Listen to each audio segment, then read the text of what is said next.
Infrastructure projects का प्रमुख उद्देश्य है हमारे देश के ट्रांसपोर्टेशन सेक्टर को बूस्ट करना और हमारे देश में मैन्युफैक्चरिंग फ्रेंडली इकोसिस्टम को डेवलप करना। लेकिन बिना लॉजिस्टिक्स पार्क के ये संभव नहीं हो पाएगा। किसी भी कंट्री के इकोनॉमी को मैन्युफैक्चरिंग और प्रोडक्शन बेस्ड इकोनॉमी की तरफ अग्रसर करने के लिए लॉजिस्टिक्स पार्क्स का काफी महत्वपूर्ण योगदान होता है।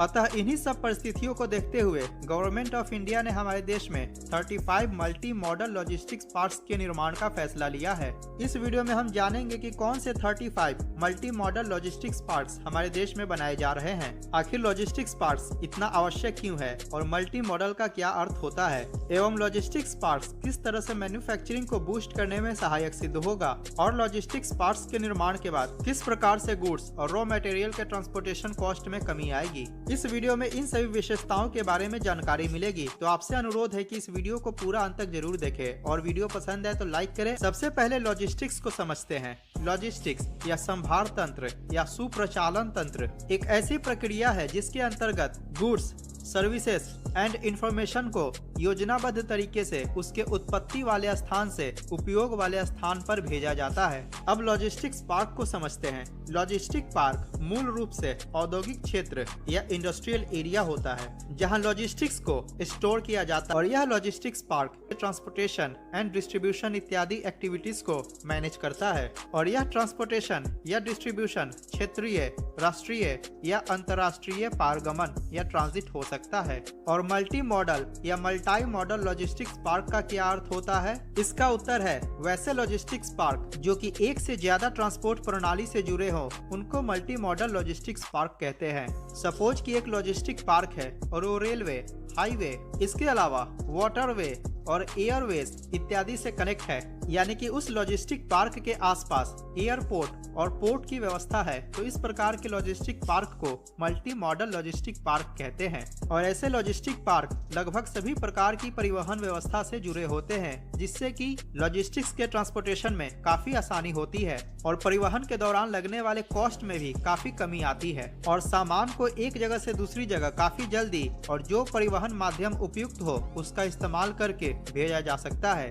इस प्रकार के लॉजिस्टिक्स पार्क को मल्टी मॉडल या मल्टी मॉडल लॉजिस्टिक पार्क कहते हैं। और लॉजिस्टिक्स पार्क के इन्हीं सभी विशेषताओं के कारण इनके आसपास विभिन्न प्रकार के मैन्युफैक्चरिंग यूनिट और फैक्ट्रीज स्थापित हो पाती है। वर्ष 2008 में जहां सालाना 1200 अरब टन किलोग्राम लॉजिस्टिक्स का ट्रांसपोर्टेशन हमारे देश में हुआ था, वर्ष 2015 तक यह संख्या लगभग दुगनी होकर प्रति वर्ष 2300 अरब टन किलोग्राम हो चुका है। और हमारे देश का लॉजिस्टिक सेक्टर लगभग 8 से 10% सालाना की दर से ग्रो कर रहा है।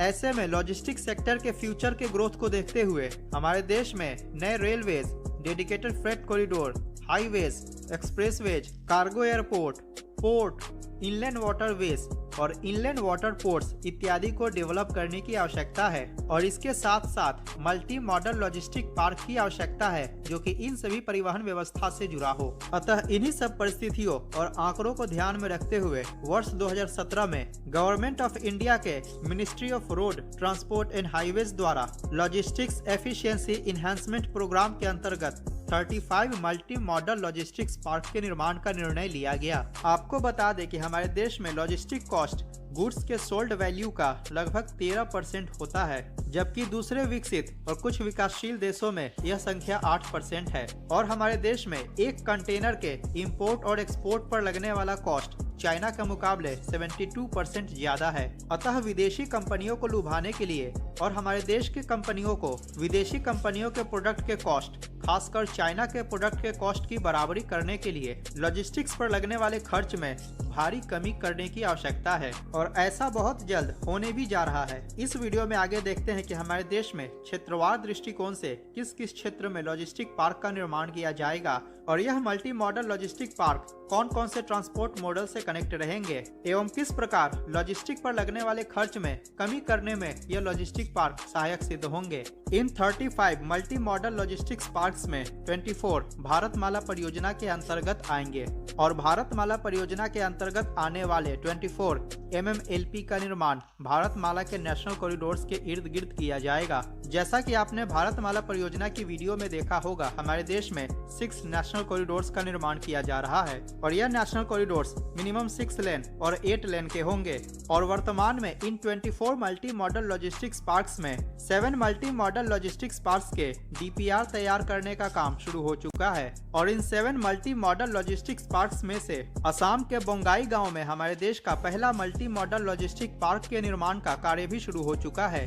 अब बात करते हैं southern India and east coast India में बनने वाले मल्टी मॉडल लॉजिस्टिक पार्क्स के बारे में। इसके अंतर्गत total 8 multi modal logistic parks का निर्माण किया जाएगा, जिनमें जगत सिंहपुर, विशाखापट्टनम, विजयवाड़ा, हैदराबाद, चेन्नई, कोयम्बटूर, बेंगलुरु, कोचीन शामिल है। कनेक्टिविटी की बात करें तो रोड कनेक्टिविटी में national highway number 16, national highway number 44, national highway number 66, national highway number 48। इसके अलावा under construction Bengaluru Chennai expressway, proposed Hyderabad Visakhapatnam expressway, Raipur Visakhapatnam expressway, Chennai Chengapalli expressway, Nagpur Hyderabad Bengaluru expressway इत्यादि प्रपोज्ड एक्सप्रेसवे से वेल कनेक्ट रहेगा। यह सभी under construction and proposed expressways 2025 तक बनकर तैयार हो जाएगा। रेलवे कनेक्टिविटी की बात की जाए तो रेलवे लाइन के साथ साथ south west dedicated freight corridor, east coast dedicated freight corridor और north south dedicated freight corridor से भी वेल कनेक्ट रहेगा। अभी ये सभी डेडिकेटेड फ्रेट कॉरिडोर प्रपोज्ड हैं।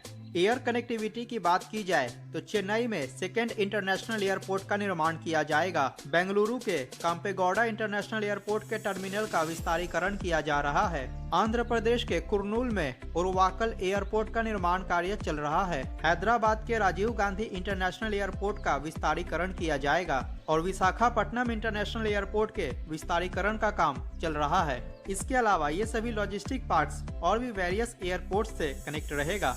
अगर पोर्ट कनेक्टिविटी की बात करें तो Chennai port, Visakhapatnam, Cochin, under construction Vizhinjam international deep water multipurpose sea port, Krishnapatnam port, under construction Belekeri port. इसके अलावा भी वेरियस पोर्ट से वेल कनेक्ट रहेगा। और इनलैंड वाटरवेज कनेक्टिविटी की बात की जाए तो national waterway 3, national waterway 4, national waterway 5, इसके अलावा भी वेरियस इनलैंड वाटरवेज से वेल कनेक्ट रहेगा। और हमारे देश में वर्तमान में जो भी पोर्ट और वाटरवेज हैं उनको सागरमाला परियोजना के अंतर्गत रीडेवलप किया जाएगा और पोर्ट्स की कैपेसिटी को इनहेंस किया जाएगा। सागरमाला परियोजना पर ऑलरेडी मैंने वीडियो बनाया हुआ है, लिंक डिस्क्रिप्शन में दिया गया है। तो ये था हमारे देश में बनने वाले 35 मल्टी मॉडल लॉजिस्टिक्स पार्क्स की जानकारी एवं उनकी कनेक्टिविटी की जानकारी। यह सभी लॉजिस्टिक पार्क्स मिनिमम 100 एकर्स के होंगे और यह 35 मल्टी मॉडल लॉजिस्टिक पार्क्स निकट भविष्य में हमारे देश के 50% लॉजिस्टिक्स को हैंडल करने के कैपेबल होगा।